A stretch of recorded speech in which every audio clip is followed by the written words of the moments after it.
अस्सलाम वालेकुम everyone and welcome back to my channel. I hope कि आप सब बिल्कुल ठीक होंगे, खैरियत से होंगे और बहुत खुश भी होंगे। तो जनाब, आज आप लोगों के साथ शेयर करूंगी अपनी मॉर्निंग रूटीन और ये भी शेयर करूंगी कि मैं किस तरह से मॉर्निंग में जो अपना टाइम है काम को मैनेज करती हूँ। ऐसे कौन से काम हैं जो ज़्यादातर मैं प्रेफर करती हूँ मॉर्निंग में करने के, क्योंकि इससे पहले मैं आप लोगों के साथ अपनी वीकेंड की रूटीन, नाइट टाइम की रूटीन और मॉर्निंग की क्लीनिंग की रूटीन भी शेयर कर चुकी हूँ। लेकिन आज का व्लॉग मैं थोड़ा सा डिफरेंट बनाऊँगी और वो चीज़ें शेयर करूँगी जो मैंने अपनी रूटीन में अभी तक आपके साथ शेयर नहीं की हैं। और आज मैं आप लोग के साथ एक मज़ेदार सी रेसिपी भी शेयर करूँगी। तो अभी मैं जा रही हूँ मुस्कान को स्कूल ड्रॉप करने, और आपको सभी को मालूम है कि समर यहाँ पे स्टार्ट हो चुका है, लेकिन समर वाली जो बातें हैं वो अभी तक स्टार्ट नहीं हुई हैं। आई मीन के वेदर अभी भी काफ़ी कोल्ड है। वैसे सैन फ्रांसिस्को का वेदर काफ़ी अच्छा है।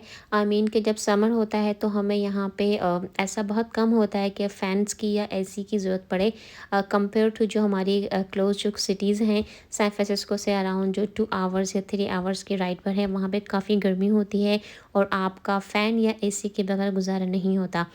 लेकिन सैन फ्रांसिस्को में ये बात बहुत अच्छी है कि आप बगैर फ़ैन और एसी के भी जो समर है वो अच्छी तरह से गुजार सकते हैं। तो अब यहाँ पे मैं शेयर कर रही हूँ आप लोगों के साथ रेसिपी, बहुत मज़े की ऑमलेट की रेसिपी आप लोगों के साथ शेयर कर रही हूँ।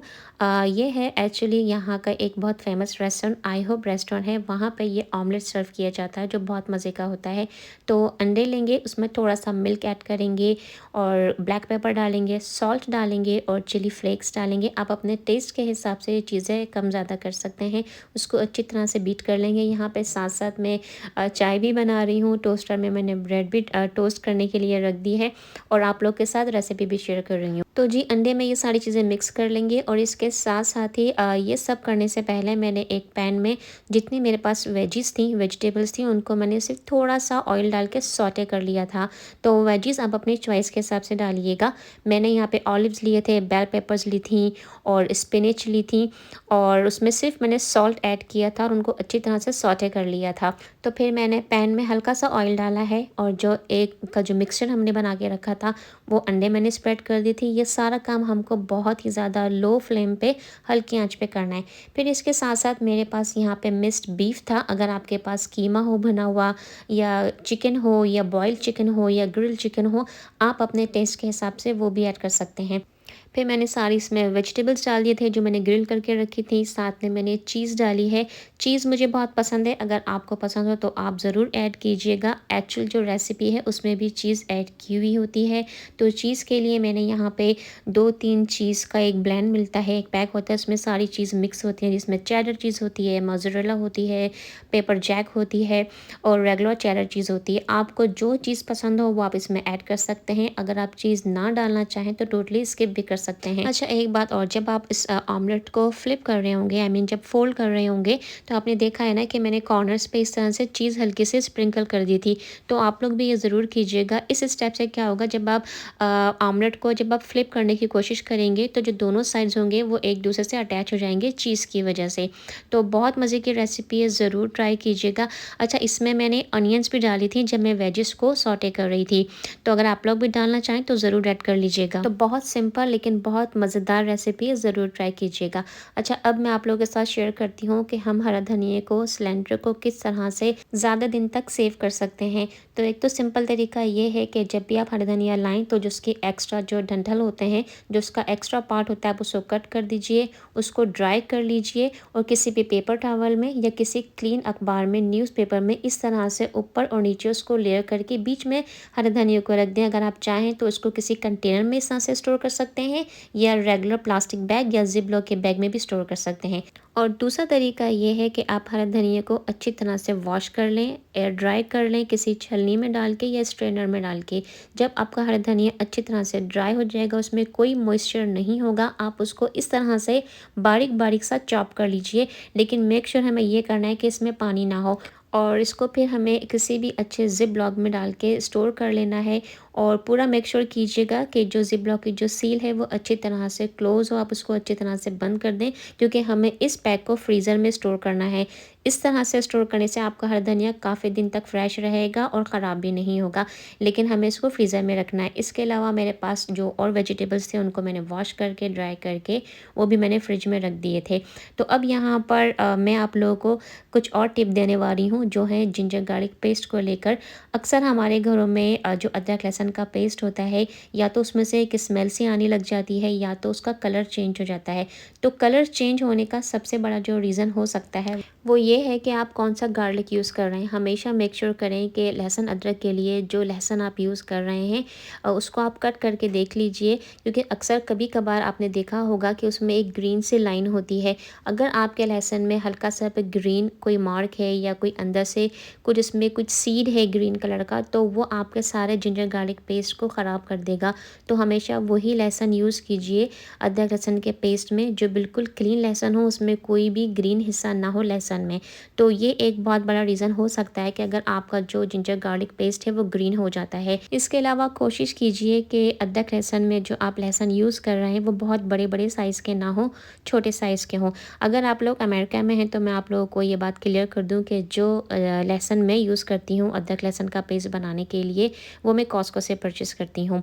और जो अदरक मैं यूज़ करती हूँ वो किसी भी प्रोड्यूस मार्केट से मैं ले लेती हूँ, लेकिन अदरक को पिक करने से पहले ये मैं ख़ास ख्याल रखती हूँ कि उसमें कोई जाल ना हो, और जो अदरक है वो भी बिल्कुल क्लीन हो। और जब मैं अदरक को चॉप करती हूँ या काट के रखती हूँ तो उसको अच्छी तरह से पहले मैं उसकी स्किन को पील ऑफ कर लेती हूँ, और अगर मुझे कोई भी निशान या कोई मार्क नज़र आते हैं तो मैं उन्हें भी रिमूव कर लेती हूँ।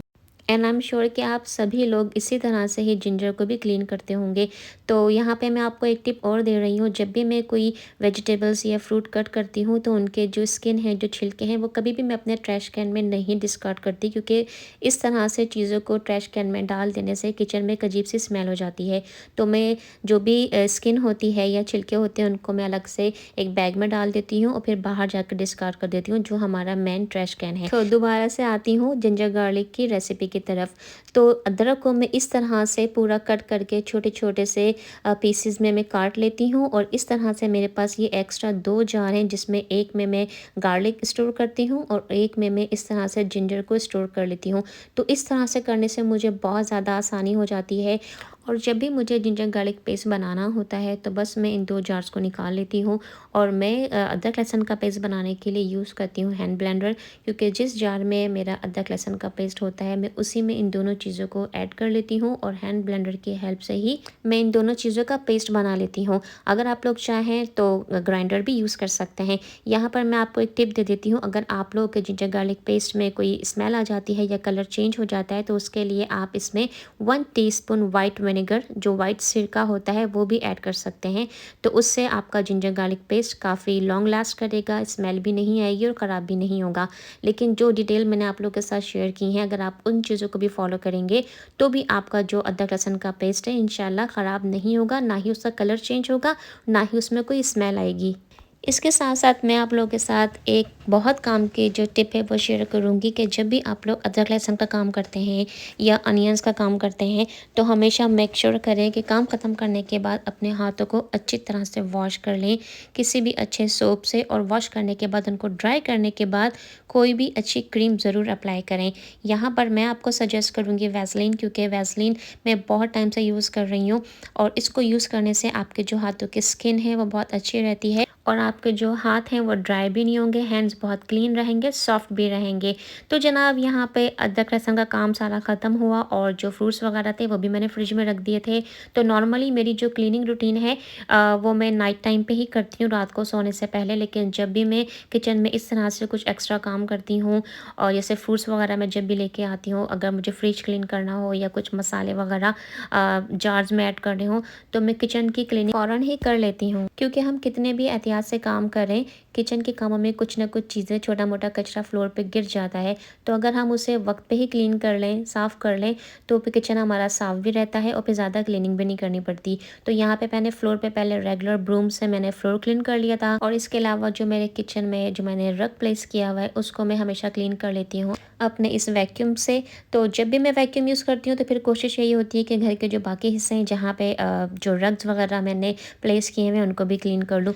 तो जनाब ये थी मेरी मॉर्निंग रूटीन। इस तरह से मैं अपनी मॉर्निंग पे कुछ ऐसे काम कर लेती हूँ जो मेरी डेली यूज़ में नहीं होते हैं। जैसे आज मुझे अदरक लहसुन का पेस्ट बनाना था, और समटाइम्स मुझे अगर कुछ एक्स्ट्रा काम करने हो, जैसे स्टोव क्लीनिंग करना हो या घर के किसी और हिस्से में डीप क्लीनिंग करनी हो, तो मैं इस तरह से मॉर्निंग में कर लेती हूँ। तो वीडियो अच्छी लगी हो तो वीडियो को लाइक ज़रूर कीजिएगा, शेयर कीजिएगा अपने फ्रेंड्स और फैमिली के साथ। चैनल पर नए हैं और वीडियो पसंद आई हो तो चैनल को सब्सक्राइब ज़रूर कीजिएगा। अपना बहुत ज़्यादा ख्याल रखें।